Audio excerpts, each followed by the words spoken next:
Okay, hello everyone. Welcome back to Tea and Transformations. I'm Louise Digby. I'm a registered nutritional therapist, and these Tea and Transformation sessions are here to be your space where you can come have a cozy chat with me and get your questions answered and troubleshoot whatever is keeping you stuck. Today, we are going to be diving into talking all about managing your energy levels whilst you're trying to lose weight, because this is a really common struggle. Sometimes the struggle is that you've already got low energy levels, and then when you try and lose weight, the energy levels get even worse and it throws you off track. And for others, the energy's okay, but then when they try and lose weight, they get energy crashes and slumps, and it's very difficult to manage and keep going consistently. So we're going to talk about that. And I also have a question submitted by someone who watched along last week, all about her question is kind of the several points to it, mainly asking about testing and also a little bit about the gallbladder that I want to touch on, which I think is really, really key when it comes to weight management. So those are the points we're going to be talking about today. As a reminder, these sessions are sessions that I'm running every week, live on Monday, typically at 6 p.m. And I'm live both on YouTube and Instagram, which is why I'm kind of looking around a little bit. And these are my way of just connecting with real people and having real conversations. And, whilst I've got something pre-prepared to talk about, which is based on your questions, I also want to answer your questions live. So if you have any questions, if you have anything that you're struggling with right now, tell me, let me know. Use the comments, use the chat to share what is going on for you. What's the challenge you're having right now? Where are you stuck? What have you tried so far? What's worked? What's not worked? Give me detail, and then I'll be able to hopefully coach you through that, or at least help you move forwards in some meaningful way. So let's get into the main topic of today's session, which is all around managing your energy levels when you are trying to lose weight. Now, I just want to make it really clear that if you're struggling with your energy levels, this is a very common thing, but it's not a normal thing. We're kind of told that as we get older, our energy levels decrease, or maybe it just goes hand in hand with being perimenopausal or menopausal. But that is a lie. Yes, it's more likely that we would experience issues with our energy levels during this time, whether that's because of hormonal changes in the body or whether it's because of having children and just a lot going on in your life. But yes, there's lots of things that can drain your energy, but it's not normal to be, having energy crashes during the day, or just having to drag yourself through every single day, waking up tired and not feeling like you've had a refreshing sleep. So, these are signs that our body needs something more. It needs some support. Maybe it's lacking something. Maybe there's deficiencies or imbalances. So that is really what we want to start thinking about, is what could be going on here that's really draining your energy. And linking it back to weight loss, when we are trying to lose weight, the first thing that we all do is we start cutting back how much we're eating, cutting back our portions, and often trying to exercise more as well. And that can make things worse. You may have experienced it where you notice that your energy becomes lower when you're trying to lose weight. And, it's kind of a given, really. You're putting less fuel in. So, of course, you're going to have less energy. And the question becomes, well, how is it sustainable to lose weight in that way? how is it sustainable to cut back and be able to do that long term when it leaves you lacking in energy? And the answer, really, if you've ever followed me or watched anything of mine before, you'll know that I'm not a big advocate of eat less, move more. It doesn't solve the underlying drivers of stubborn weight, and it doesn't solve the cause of fatigue and energy crashes. So some of the things that we really want to think about are, what are your hormones doing? Is this a problem that is driven by your hormones? And so if it is, you might find that energy fluctuations are kind of what's the word? Secular. Is that the right word? So they're happening in a cycle.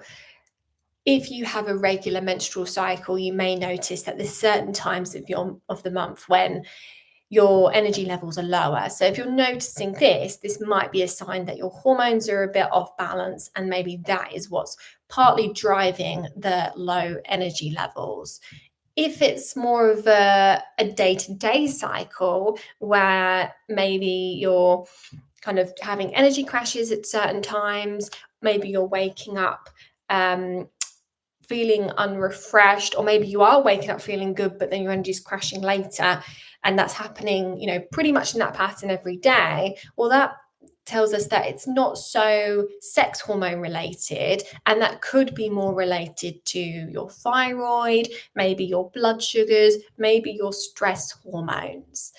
A common pattern we see when it's a stress hormone issue is if you are waking up feeling tired, but you're kind of feeling wired throughout the day. You might get some energy slumps and spikes, but your kind of pattern is around the wrong way. You're tired when you wake, and you're kind of waking up and feeling wired in the evening. That could be a sign that your stress hormone levels are raised, and you're kind of in that fight or flight mode rather than your body getting into the rest and digest mode. So that might be something that is driving your low energy levels. And, that has a knock-on effect on your sleep quality as well. So it's a bit of a vicious cycle.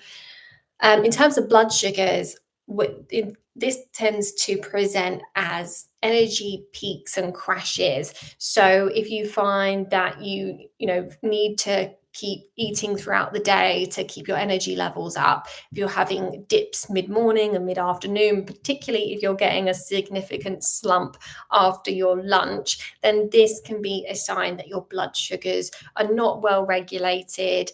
That can be a simple problem of your meals not being balanced properly, and it can be as simple as getting more protein into your diet and more fiber, and just getting those meals balanced better. Or it could be an issue of insulin resistance, where it's kind of a longer term problem and your body is kind of not listening to your insulin hormone. And so your blood sugar is not being well regulated in that way. But either way, the steps are similar in terms of wanting to ensure that we balance blood sugar levels. And I'll talk a little bit more about balancing those blood sugars in a moment. So far we've covered hormone shifts and blood sugar swings as being possible possible drivers of low energy levels. And I also mentioned your cortisol.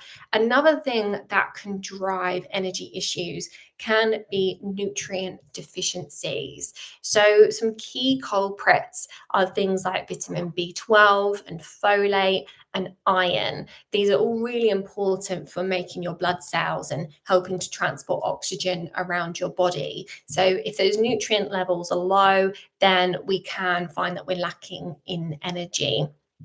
So those are the first things to think about. Vitamin D as well is another common culprit for fatigue. So if you're experiencing fatigue and you've not had those things checked, it's definitely worth getting them checked, but also looking closely at the results.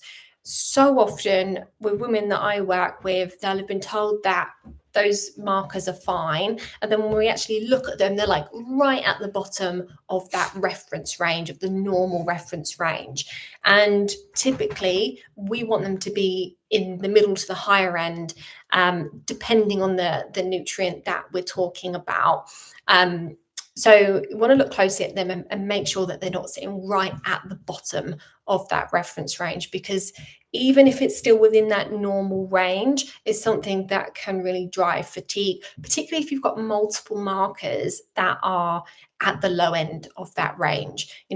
Multiple things can come together, or multiple borderline things can come together to cause quite a significant imbalance. And those nutrients, they do so much more than just help to regulate your energy levels. So, if you've got an issue with energy, then there's going to be a deficiency that's causing imbalances in other areas as well. Now, the other thing to think about in terms of what can be causing low energy levels is over exercising or under eating. And again, I see this all the time. Of course, so many of us, we want to lose weight, so we cut back and we exercise more. But that isn't always the right way to go, particularly if you're someone who is very stressed, very active, or if you've got thyroid issues. We need to be super careful about how much we're cutting back, because we need to ensure that we're fueling the body. When we have issues with our energy levels, sometimes there can be a problem with the little energy factories in our cells called mitochondria. And those factories, they take our food, the proteins and the carbs and the fats, and turn them into energy. So if there's an issue with those energy factories because of hormonal imbalances, or because of deficiencies or inflammation or various other things, if there's a problem with those factories not functioning as they should be, putting in less fuel or demanding more fuel by exercising more doesn't solve that problem. And so it tends to make the energy issue far, far worse, as well as damaging the mitochondria even more. And here's the thing: if you've got an energy problem, you've got a fat burning problem, because the way that we make energy is by burning fat and all carbs and protein. But if you're struggling to make energy, you're struggling to burn fat. So we have to make sure that we're listening to our bodies. And if our body is telling us that we've got an issue with energy, then we have to listen to that and not deprive our body of energy by putting in less fuel. We have to make sure we're fueling our body properly. We just need to be savvy about how we're doing it. So we'll come on to that in just a moment. And before we do, it would be remiss of me to not mention the importance of stress and sleep when it comes to managing energy levels. It's we live in a world where there's a lot of stress for us. And also, when you're perimenopausal, menopausal, you're at this time of life when there is so much going on. You might have children, you might have aging parents, you might still be working full time, trying to manage a household, and still dealing with all the stresses of life, bereavements, divorces, whatever it might be. And for so many of the women that I work with, there's stuff going on, there's something going on, and we can't underestimate the impact that has on our body. When we are under stress, particularly chronic stress that is there day in, day out, it is very depleting on the body. And I'm talking about depletion of essential nutrients. We burn through nutrients really quickly, particularly things like magnesium. So we need to make sure that, again, we're fueling our body with really nutrient-dense foods, because if we don't, then we're on the fast track to burnout, particularly when you add in trying to lose weight by restricting your food intake and exercising more. So prioritizing stress management and good quality sleep is absolutely key. And if you are chronically stressed and you're not sleeping at least 7 to 8 hours per night, then that's something that, of course, is going to be contributing to fatigue. Might sound obvious, but important to mention it. So here's a few practical tips for supporting your energy levels whilst you are trying to lose weight. First of all, make sure you're fueling your body regularly. Now, so many women often opt for fasting, maybe just because it's something that's very popular and we hear a lot about it. Maybe because it means less cooking. It certainly has its upsides, but it isn't always supportive of hormone balance. It can be something that can actually put your body into a stress response because of the long gaps between eating and because how we typically are, not getting enough calories when we are fasting, only having 1 or 2 meals per day. So making sure you're eating regular meals and not skipping meals is key, and basing those meals around good quality protein, plenty of fiber, and plenty of fats. Making sure that each of your meals has those elements will help to support your hormones, support your blood sugars, and it will help to kind of keep your energy levels steady between meals. And it's particularly important for that first meal of the day, whenever you have that, making sure that you get plenty of protein and fiber and a bit of fat into that first meal of the day is absolutely key. Because if we don't manage that, let's just say that we have a bowl of cereal or we have a slice of toast and honey on it or something, a very carb heavy breakfast, that tends to give us a blood sugar spike, and then those blood sugars will crash down mid-morning. That will trigger off not only an energy slump, but you might feel hungry, you might feel tired, you might have cravings, and then to get out of that state, your body needs sugar, it needs carbs. So because it's so smart, it will give you cravings for sugar and carbs. It will be almost impossible to resist them because your body desperately needs them to bring you out of that sugar slump. So you're not going to be able to use willpower to resist the tempting treats that are in the office or whatever it might be. So, if you're finding you're getting that mid-morning slump and cravings that you just cannot resist, your blood sugars are not balanced. And the best thing to do is make sure you are having a protein-rich breakfast. If you're not doing that, that is the best place to start. And it really can make a really big difference to how you feel energy-wise, but also just control wise. It's so much easier to make healthy food choices throughout the day when we have a really well balanced breakfast. So that's step one. And throughout the day, make sure you are pairing your proteins with carbs. Try to avoid having very carb heavy meals because that is going to again trigger off that blood sugar roller coaster. So it's not about demonizing carbs, and it's not about saying that carbs are bad and we can't have them. We still want to have them, but we want to make sure that they're not naked. We're having them with protein and or fat and fiber so that they are released more slowly, and we're getting a more balanced source of nutrition. So that's the second step. Next, prioritize sleep hygiene. Make sure that, excuse the dog barking, make sure that you are taking steps to get good quality sleep. And easy for me to say, I know that there's it's so often so much more tricky than just getting to bed on time. I've done a whole podcast episode all about sleep where I go through many, many different ways to optimize your sleep.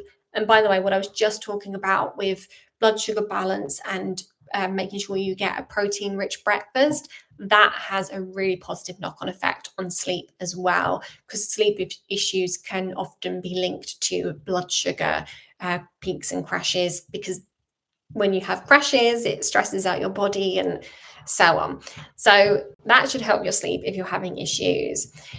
Next, train smarter rather than harder. And this is absolutely key if you are struggling with your energy levels, if you're finding that when you are exercising, if you're not feeling energized afterwards, if you are finding that it just wipes you out and leaves you more fatigued, then we need to be really savvy with how you're moving. We want to make sure that you are still moving your body. Research shows that for the chronically fatigued, exercise does help in the long term, but we want to ensure that it's not exercise that's going to put your body into a stress state and actually very short. Oh, I'm so sorry. Millie, stop. Shush.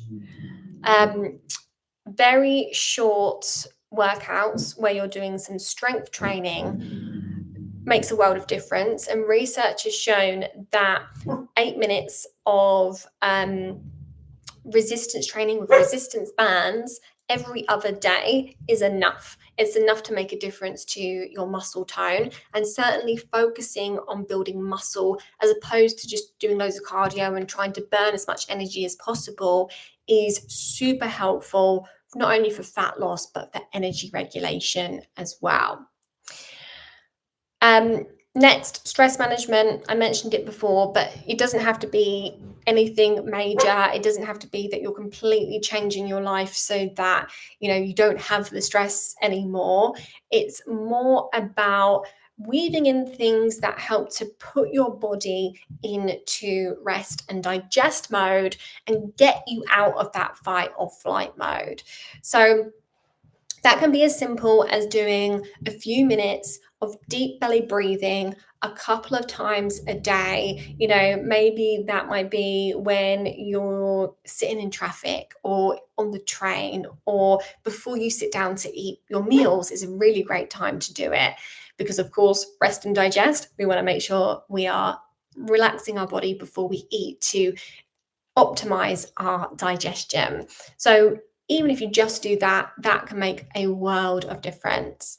And most importantly as well, stay hydrated. I mentioned before about how we burn through minerals really, really quickly when we are stressed.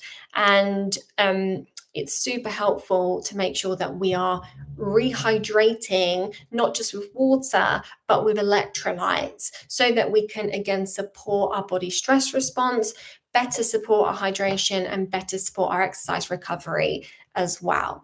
So those are some really simple foundations. Don't try and tackle them all at once because, it's a lot to think about. Even though they're simple, change is hard. So building those things gradually, and that should help you to maintain energy levels better whilst you're trying to lose weight. Let me know if you've got any questions about this, by the way. If you're watching live, drop any questions you've got in the chat. If you've got questions about any specific struggles that you're having, whether that's related to this or whether it's related to just general weight management, nutrition, hormone questions, I am here to answer them. So please do ask away. On the topic of questions, I have got a question from last week, which I want to break down and answer in detail because it was a really great question. Stupidly, I haven't got the question up in front of me, but I have written down bullet points about the key points that I wanted to cover. So the lady was asking about she's been to the doctors, she's tried everything. She keeps getting told that everything's normal. She's just perimenopausal and she, basically just needs to get on with it. She's struggling to lose weight and, energy is an issue. So she wants to know, are there more in-depth tests that she can demand from her doctor? But she also mentioned some other issues like she had a gallbladder removed, and ever since she'd had a gallbladder removed, it has been almost impossible to lose weight. And this is something that I see quite a lot. So I wanted to dig into various areas of her question here. And thank you so much for submitting your question as well. So I just wanted to start by touching on the gallbladder side of things, because whether you're someone who's losing weight for the first time, or whether you've done a lot of diets over the years, your gallbladder has a lot of work to do when you are losing weight, because it's there to emulsify and break down fats. So when we are burning fat, some of that fat is burned and kind of got rid of via our bile, via our cholesterol into our bile. So when particularly if we've done a lot of dieting and gained weight and lost weight a lot, that can predispose us to gallbladder issues where we might develop gallstones and eventually have to have the gallbladder, unfortunately, removed. Now, the gallbladder is really, really important because, as I mentioned, it's involved in your fat burning, but it's also involved in your fat digestion, and digesting fats is really important for nutrient absorption, particularly the fat-soluble vitamins A, D, E, and K. And those are really important for your hormone balance, as well as the fats, and inflammation control as well. So certainly gallbladder issues can be linked to stubborn weight. They can be linked to low energy levels as well, and various other problems in the body, because these things are all interconnected. So when you have a gallbladder, it releases your bile when you eat meals that have fat in. So it's very kind of strategic when it releases bile. When you've had it removed, there is a constant drip of bile instead of like a timed release. So what that means is that we don't digest our fats so well, but we also can have some, disruption to the balance in the gut because of this constant dripping of bile. So it's important to take steps to support your bile flow. Even though you don't have the gallbladder there anymore, it's really key to support the flow of bile to help improve your fat digestion, and it has that knock-on effect on hormones and fat burning too. If you're someone who is aware that you might have gallbladder issues, if you've got raised cholesterol, or if you've just done a lot of diets in your time, there's a good chance that you might need to support your gallbladder. So these are some recommendations that help to support gallbladder health, but are also helpful for if you've had your gallbladder removed, to help with the fat burning process. So first of all, eat smaller amounts of fat more often. So fat is so important in the diet. All those low fat diets that we were told to do are so detrimental for us. Fat is so essential. But it's very difficult to digest it if you've got gallbladder issues. So just having it, making sure that it's in your meals in smaller amounts, in all of your meals, rather than having like one fattier meal, is helpful to spread out the digestion of the fats. And also making sure that any fats you do have are really high quality fats, because high quality fats like olive oil and omega-3s and coconut oil, grass-fed butter, they're so nutritious. There's so much good stuff in them, including fat that comes from grass-fed beef, or free-range chicken, those sorts of animal sources of fat. Eggs, those fats are all really nutrient dense. So prioritizing those fats and trying to avoid the less nutrient dense fats, which might be from things like vegetable oils and seed oils.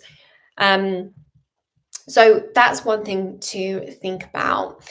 Typically, those types of fats, these better quality fats, tend to be better tolerated as well, as opposed to the fats that foods might be fried in, for example, those seed oils and vegetable oils. Something that you can consider if you were working with a qualified nutrition practitioner is you can take ox bile, or digestive enzyme support. This can help to compensate for the lack of the gallbladder, or maybe a sluggish gallbladder. But that's definitely something that I would work with a practitioner on, because there's a few things to think about there. It's not appropriate for everyone, particularly if you have any inflammation in your gut. If you've got any IBD or an inflammatory bowel condition, then definitely aware of a practitioner. It's you have to be very cautious. And then the last thing is to, and this is for everyone, whether you've got gallbladder issues or not, make sure you chew your food thoroughly. It's so simple and basic and boring, but I cannot tell you how important it is.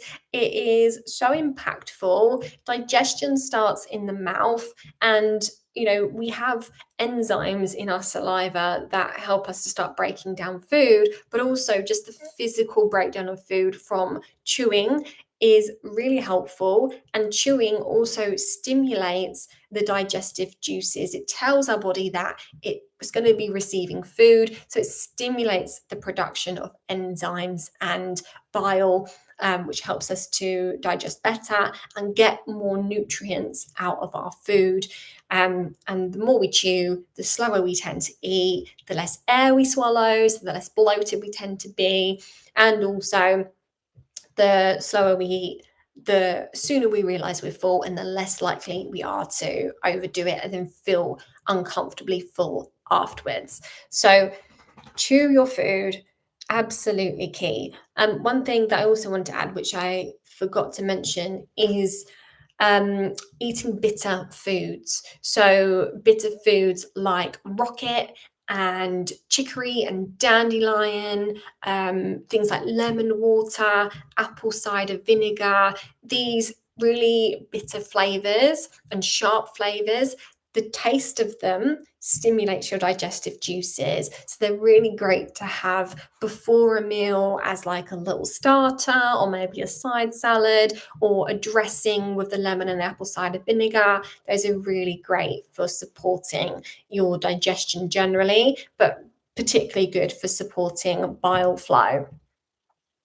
So those are the tips I just wanted to give around gallbladder support. To get to the core of this listener's question, which was about testing, she was specifically asking, are there more tests that I can demand around cortisol and metabolism?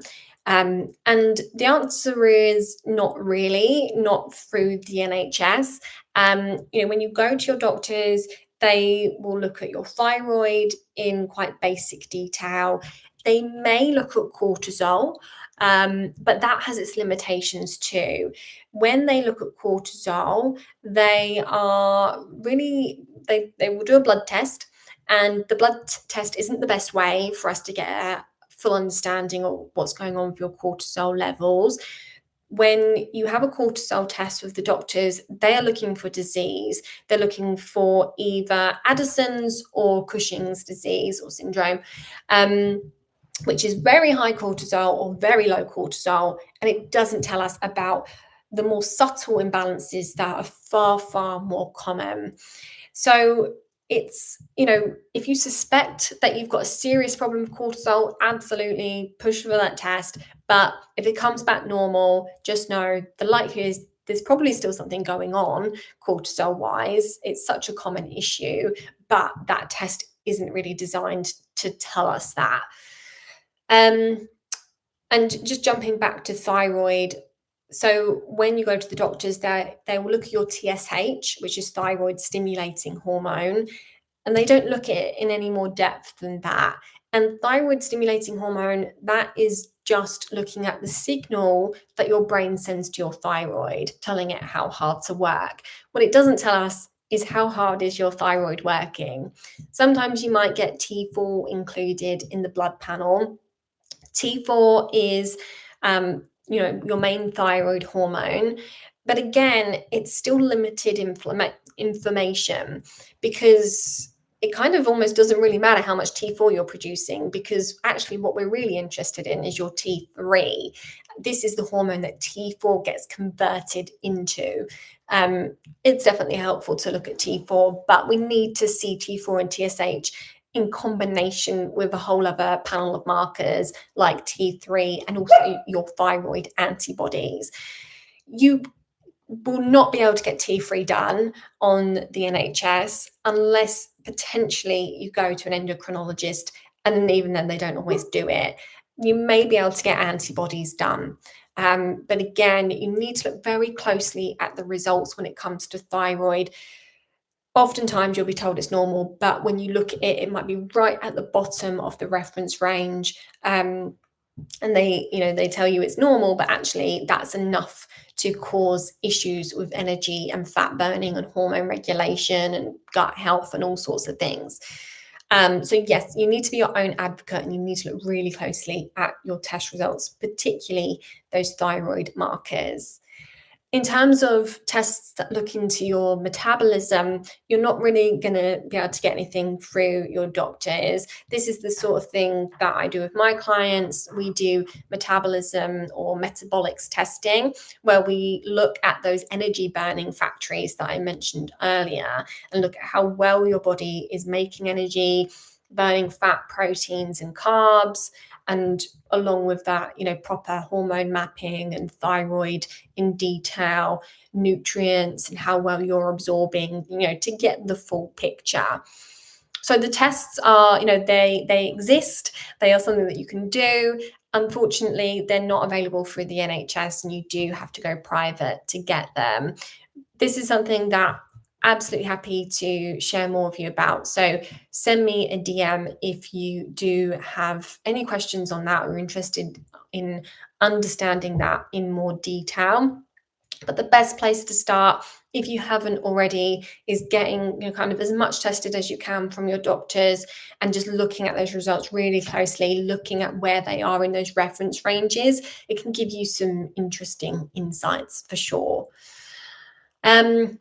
So hopefully that answers that listener's question. And I also just want to say, she apologized to say, sorry if this is a silly question. And I just want to say there is no such thing as a silly question. All questions are good, and it's always important to ask if you are unsure about something or unclear on something. The world of nutrition is a very complicated place. There's so much noise and conflicting information out there. It's one of the reasons why I wanted to have these sessions, so that I can answer your questions and, give you credible and reliable information, and, not have you just wading through Google and hoping to stumble on the right answers. So I really hope that this session has been helpful.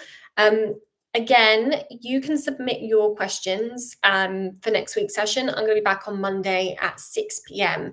to go live and go through any questions that get submitted, and I would love to answer your questions. So send me a DM, comment on this video, let me know, what are you struggling with, what's going on for you, what are your challenges, what is keeping you stuck, what have you tried so far. Lulu said, thank you for answering. It was really helpful to listen to your advice. I've jotted down lots of notes so I can work my way through. Awesome. Really good to hear. Really glad to hear it's been helpful.